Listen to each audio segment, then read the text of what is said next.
ಏನು 2023ರಲ್ಲಿ ಅಧಿಕಾರಕ್ಕೆ ಬಂದಂಥ ಸರ್ಕಾರ ಮೊದಲನೇ ಅಧಿವೇಶನದಲ್ಲಿ ಗೌರವಾನ್ವಿತ ಮತ್ತು ಯುವ ಉತ್ಸಾಹಿ ಎಲ್ಲ ವರ್ಗದ ರೈತ ಪರ ಕಾಳಜಿಯುಳ್ಳ ಮತ್ತು ಯಾವುದೇ ರೀತಿಯ ಆರೋಪಗಳಿಗೆ ಒಳಪಡದೇ ಇರತಕ್ಕಂಥ ಯುವಕರು ಸನ್ಮಾನ್ಯ ಶ್ರೀ ಕೃಷ್ಣ ಕಂದಾಯ ಸಚಿವರಾದ ಶ್ರೀ ಕೃಷ್ಣ ಬೈರೇಗೌಡರವರು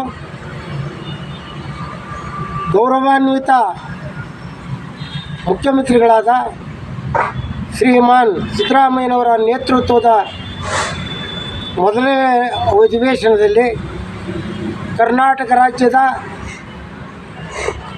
ಏನು 1978-79ರ PTCL ಕಾಯ್ದೆ ಇದೆ, ಅದು ಮೂಲ ಮಂಜೂರಿದಾರರಿಗೆ ನೀವು ಯಾವತ್ತೇ ಮಾರಾಟ ಮಾಡಿದರೂ ಆ ಜಮೀನುಗಳನ್ನು PTCL ವ್ಯಾಪ್ತಿಗೆ ಒಳಪಡ್ತವೆ. ಇಂಥ ಮತ್ತೊಮ್ಮೆ ಕಲಂ 5, 1A, 1C ಮತ್ತು Dಗೆ ತಿದ್ದುಪಡಿಯನ್ನು ತಂದು ಹಳೆಯ ಕಾನೂನನ್ನೇ ಭದ್ರಪಡಿಸಿರ್ತಕ್ಕಂಥದ್ದು ಅತ್ಯಂತ ಸಂತೋಷಕರವಾದ ವಿಚಾರ. ಮಾನ್ಯರೇ, ಈಗೇನು ತಾವು ಹೇಳಿರೋ ಪ್ರಕಾರ ಈಗಾಗಲೇ DC, AC, DC, high court, supreme court ಹಂತದಲ್ಲಿ ನಡೀತಾ ಇರ್ತಕ್ಕಂಥ ಕೇಸುಗಳಿಗೆ ಮತ್ತು ಹೊಸ್ದಾಗಿ ಹಾಕೋಂಥವಕ್ಕೆ ಜೀವ ಇದೆ ಅಂತ ಹೇಳಿದ್ದೀರಿ. ಭಾಳ ಸಂತೋಷಕರ. ಈಗಾಗಲೇ ಎಲ್ಲ ನ್ಯಾಯಗಳ ಹಂತದಲ್ಲಿ ಮುಗಿದು ತೀರ್ಪಾಗಿರ್ತಕ್ಕಂಥ ಜಮೀನುಗಳಿಗೆ ಅದು PTCL ವ್ಯಾಪ್ತಿಗೆ ಒಳಪಡಲ್ಲ ಅಂತ ಹೇಳಿದಿರಿ. ಅದು ಸಹ ಒಂದು ರೀತಿ ಸಮಾಧಾನಕರವಾದ ವಿಚಾರವಾಗಿದೆ. ಏಕೆಂದರೆ ಈಗಾಗಲೇ ನ್ಯಾಯಾಲಯಗಳ ಕಟ್ಟಕಡೆಯಲ್ಲಿ ಅದು ತೀರ್ಮಾನ ಆಗಿ ಜಮೀನಿನ ಪರವೋ ಮಾರಾಟಗಾರರ ಪರವೋ ಅಥವಾ ತೆಗೆದುಕೊಂಡವರ ಪರವೋ ಆಗಿರ್ತಕ್ಕಂಥವಕ್ಕೆ ಶಕ್ತಿ ಜೀವ ಇಲ್ಲ ಅಂತ ಹೇಳಿದಿರಿ. ಅದು ಉತ್ತಮವಾದದ್ದು. ಈಗ ಭಾಳಷ್ಟು ಜನ ಜಮೀನುಗಳನ್ನು ಗೊತ್ತಿದ್ದೋ ಮಾರಾಟ ಮಾಡಿಕೊಂಡು ಭಾಳ ನಿರಾಶ್ರಿತರಾಗಿರ್ತಾರೆ.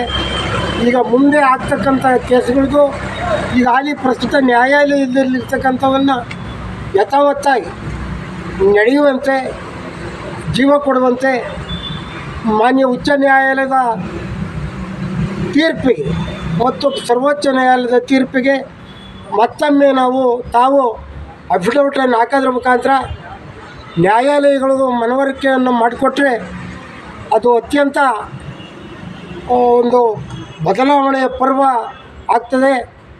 ಏಕೆಂದರೆ ಇಂತಹ ಕಾನೂನುಗಳನ್ನು ಸಿದ್ದರಾಮಯ್ಯನವರ ನೇತೃತ್ವದಲ್ಲಿ, ಕೃಷ್ಣ ಬೈರೇಗೌಡರ ನೇತೃತ್ವದಲ್ಲಿ ಜೀವ ಕೊಟ್ಟಿರ್ತಕ್ಕಂಥದ್ದು ನಿಜವಾದ ಅವರ ಪರಿಶಿಷ್ಟ ಜಾತಿ, ಪರಿಶಿಷ್ಟ ಪಂಗಡದ ಫಲಾನುಭವಿಗಳು ಏನು ಜಮೀನು ಕಳ್ಕೊಂಡಿರ್ತಾರೆ ಅವರಿಗೆಲ್ಲ ಅರ್ಥಪೂರ್ಣವಾದ ಬದುಕು ಸಿಗುತ್ತೆ ಅಂತ ಹೇಳ್ತಾ, ಜೊತೆಗೆ SC ST ಜಮೀನನ್ನು ಮಾರಾಟ ಮಾಡಲಿಕ್ಕೆ ಸರ್ಕಾರದ ಮಟ್ಟದಲ್ಲಿ ಕೊಡ್ತಕ್ಕಂಥದ್ದು ಭಾಳ ವಿಳಂಬ ಆಗ್ತದೆ, ಸಮಯ ಆಗ್ತದೆ, ವ್ಯಯ ಆಗ್ತದೆ. ಅದನ್ನು ಆದ್ಯತಾನುಸಾರವಾಗಿ ನಗರ ಪ್ರದೇಶಗಳಲ್ಲಿರ್ತಕ್ಕಂಥ SC ST ಜಮೀನು ಮಾರಾಟ ಮಾಡಲಿಕ್ಕೆ DC ಅವರ ನೇತೃತ್ವದಲ್ಲೇ ಪರ್ಮಿಷನ್ ಕೊಡಿಸೋದ್ರಿಂದ ಮಾರಾಟಕ್ಕೆ ಅನುಕೂಲ ಆಗ್ತದೆ. ಆವಾಗ ಈ ಏನು ವರ್ಗದ ಜನರಿದ್ದಾರೆ ಆರ್ಥಿಕವಾಗಿ ಇವರು ಸದೃಢರಾಗಲಿಕ್ಕೆ ಅನುಕೂಲ ಆಗ್ತಿದೆ ಅಂತ ಹೇಳ್ತಾ, ಈ ಸಂದರ್ಭದಲ್ಲಿ ನಾನು ಇಡೀ ಕರ್ನಾಟಕ ರಾಜ್ಯದ ವಿಶೇಷವಾಗಿ ಶಿರಾ ತಾಲೂಕಿನ ನಮ್ಮ ಗಣಿತವೇತ್ತ ಶಾಸಕರು, ಮಾಜಿ ಸಚಿವರು ಮತ್ತು ದೆಹಲಿ ವಿಶೇಷ ಪ್ರತಿನಿಧಿಗಳಾದಂಥ ಸನ್ಮಾನ್ಯ ಶ್ರೀ TV ಜಯಚಂದ್ರ ಸಾಹೇಬರು ಈ ಕಡೆ ಗಮನ ಕೊಡಬೇಕು. ಎಲ್ಲ ಅಭಿವೃದ್ಧಿ ಕಡೆ ಒತ್ತು ಕೊಟ್ಟಿದ್ದೀರಾ. ಈ PTCL ಕಾಯ್ದೆಗೂ ಸಹ ಹೆಚ್ಚು ಭದ್ರತೆಯನ್ನು ಕೊಡಬೇಕು, ನಿಗದಿಯನ್ನು ಮಾಡಬೇಕು, ಪರ್ಮಿಷನ್ ಕೊಡಿಸ್ತಕ್ಕಂಥದ್ದು DC ಹಂತದಲ್ಲೇ ಆಗಬೇಕು ಅಂತ ಮತ್ತೊಮ್ಮೆ ನಾನು ತಮ್ಮೆಲ್ಲರಲ್ಲಿ ಈ ರಾಜ್ಯದ ಪರಿಶಿಷ್ಟ ಜಾತಿ ಪಂಗಡದವರ ಪರವಾಗಿ ನಾನು ಅತ್ಯಂತ ವಿನಮ್ರಪೂರ್ವಕವಾಗಿ ಮನವಿ ಮಾಡಿಕೊಳ್ತೇನೆ.